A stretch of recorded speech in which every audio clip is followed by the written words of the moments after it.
Okay, so this dream was like really messed up. So I'm at work and I'm at work and I work inside of some factory or warehouse, like a big industrial place. And I don't even know how it ended up here, but basically there's a woman there, and this woman has done something really bad, like committed a crime. And this woman is the mother of one of our coworkers. And so as a punishment, like it's so weird. Like as a punishment, we've locked this woman up inside of some sort of like container, like some box container at work, like some storage unit. And she's alive though, but we've locked her up inside of this box, and like in the so her punishment is basically death. Like she's been sentenced to death inside of this box, and I don't even know what she did and how it led up to this point, but basically I just remember that her body is inside of this box. And so then me and another coworker, she's already been there too for a while. I think, okay, so she's been there for like a whole day, maybe even 2 days. She's been a couple of days. It's like we put her body in there at the beginning of the week, like on a Monday or Tuesday. And now it's like near the end of the week, I think Thursday or Friday. And it's time to dispose of it. So me and another coworker are rolling this box out for disposal. Like we're gonna throw it in the dumpster or some sort of like just get rid of it somehow. There's like some pickup service or like some dumpster like dumpster type truck that's gonna come and take this. Like, and we're just rolling it down like this warehouse. Actually, looks like a big aisle. It's like this hallway. It's like a hallway or aisle, and as me and the coworker are rolling this big container down, the son of the woman, who's also a coworker, I think, he's suddenly there, and he's basically begging us to open up this container and check if she's still alive. But it's against like protocol. Like we can't do that. And so we're ignoring him, and he can't do anything. He's very pissed off. He's agitated. He's pissed off, and we're just ignoring him. And we basically moved this container all the way to the other side of the building. It's weird because it's like we're outside, but we're not outside at the same time. It's a big like building, warehouse, factory type thing. But again, it's like we're outside, but we're also inside at the same time. We've pushed this container all the way to the other end, and it's basically getting ready for disposal at this point. And this coworker of ours won't let us do it though, because he stopped us right at the end, and like I think we're at the point of where we're gonna throw it out, and he's demanding that we stop, and he has a key or something like that. I think he's got like a key to open it, or he's using some tools to open this container, and he's like, we need to check if she's still alive. This is bullshit. And in the dream, I realized that even if she is alive, it doesn't matter. Like she's been sentenced to death. Like this is how she's gonna die inside this. Like it's so messed up. Like basically, this coworker's mother is gonna be starved to death alive inside this container, and so he stops us right before we're basically gonna get rid of this container before we're gonna throw it out. And I don't remember what he's complaining or something, and like to like some officials, or I don't even know how, like where these other people come from, but basically another lady suddenly shows up. So this lady walks into this factory, and she has like two assistants with her. It's like a small group of people show up, and I don't recognize any of the people. He's actually no, the son of this coworker. He looks like the actor from The Walking Dead. He's the son of the governor from that town, Alexandria. So he's that guy. He's the actor from that movie or TV show rather. And so this judge shows up, like this lady. She's like the official judge of our city or something like that. Not a judge. I don't know. She's just like she's. Not, I think she's almost like the mayor. She's basically somebody important. She's either the judge or the mayor, but she's already made this decision. Like, it was her idea. Like, this is just the way it is.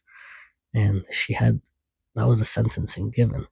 And she shows up and she tells us, no, actually, before, okay, so this guy stopped us. Yeah, so this coworker stopped us, not by force, but kind of by force. And he's got a knife and a pair of scissors, and he's demanding that he's going to open up the container. That's what it was. Yeah. So we stop. Obviously, me and this coworker, we walk away. We distance ourselves because this guy's freaking out. Obviously, he's very pissed off, and he has like this knife and the scissors, and he's going to open up this container. And so we walk away. We walk like we give him distance, and he's basically about to start or something. And that's when this lady suddenly shows up out of nowhere, like this just judge lady or whatever shows up, and she tells him to stop. And like the weather, something's like it's raining. The weather's getting bad, and so this judge lady's like, okay, well, there's no point in doing this now. You have to wait till like tomorrow. We'll come back tomorrow, the next day, and like she's trying to pretend like she's being fair or something. And she tells this guy to stop, and we will check in the morning once the weather's better, because the weather's just so terrible right now. It's like windy and raining or snowing or something. So, and this guy agrees for whatever reason, but he keeps kind of saying like, you better hope she's alive, and like he's kind of threatening us. And he stops and he kind of leaves or something. Next thing I know, it's the same dream, but the next thing I know, I'm inside of a car with this judge lady or mayor, whoever she is. And we're driving away somewhere, and I think I'm driving the car. And again, it's the same dream, but I don't even know where we're going. It's like I'm going to go drop this lady off, or we're all just going home after work. And I basically, there's a group of us in this car, and I'm talking out loud, and I'm like asking them, well, he wanted to know if his mother was alive, even though she's being starved inside of this container. I'm like, what if she had been alive? If we open the container, like, she still has to be executed. And the mayor or judge lady, whatever, she agrees. And she's like, well, yeah, that's exactly what would have happened. I'm like, well, what would you guys have done? They're like, oh, we just would have given her some sort of drugs like morphine, like large quantities of morphine, until she passed away. Like, she would have still been killed. And I'm like, this is such a weird, barbaric way to do this. Like, it's like, again, it's normal though. Like, even I know it's normal in the dream, and I accept it, but I know that she would have been killed anyway. So it wouldn't have mattered if this lady who was alive or not. And we just keep driving. Like, we have to drive to some destination, and then we get there. It's like, okay, this part, I can't really remember what happens, but the dream kind of shifts. But again, it's like later on in the same dream, and I'm back at the warehouse or factory, and I'm getting rid of the bot. Like, we're getting rid of the box, or I was like supposed to.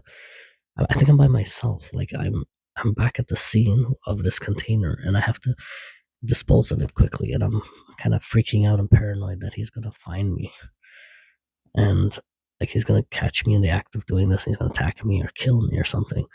And I get into my car, and I think I have to like drive this container somewhere. Like, it makes no sense, because it's like it's in my car, but it's not in my car. But I have to drive it off somewhere, and so I just remember getting into my car, and I'm looking around quickly, frantically, like worried he's gonna attack. And I quickly get in the car and I lock the doors. And then I think that's it. That's all I remember from that section of the dream. And that was so messed up. And then next thing I know, I'm driving.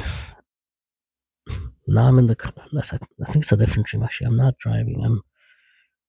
I can barely remember. I'm at some house or business. I'm walking down the street. It's like a sidewalk. I'm walking down the sidewalk on some street, and I'm heading to a store. And I get to the store.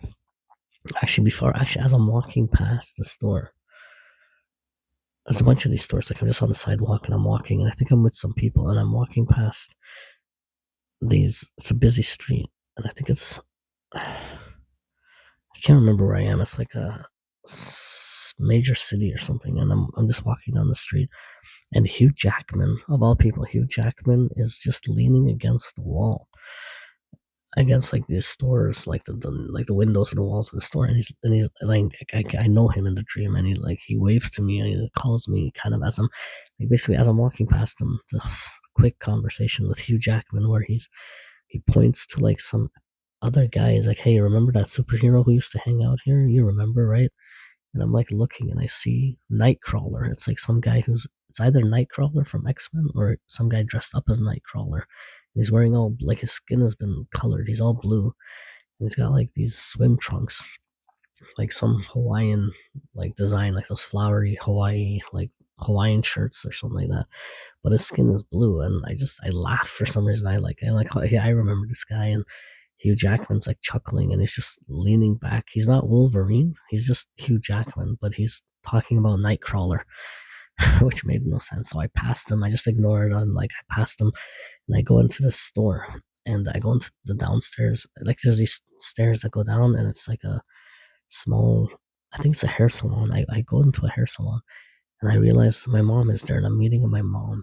I dropped her off at this store where I was gonna go pick her up, or I was picking something up, and my mom is there with her sister. So it's my mom and her. So it's my mom and my aunt, and they're in this store, and she's like pissed off about something. And I pick up whatever I was supposed to pick up, and she's like angrily asking if I said hi to my aunt, and I'm like, yeah, I did. It's like the first thing I did was I said hi to her. And she's just like, okay, fine, whatever, you can go now. I'm not gonna. I don't need to ride. I think I was there to give her a ride. She's like, oh, I don't need to ride anymore. I'm just gonna stay here for a while. And I'm like, okay, fine. Like I'm all like, I don't even understand why she's pissed off, and I'm kind of annoyed because I had gone. I think I'd gone all the way there to give her a ride home, but she didn't want to ride home anymore. So I just gather my belongings and I leave, and I say very like I say bye and good night to everyone in a very like loud and sarcastic way because of just being annoyed. And I walk up these stairs, and that's it. That's the last thing I remember.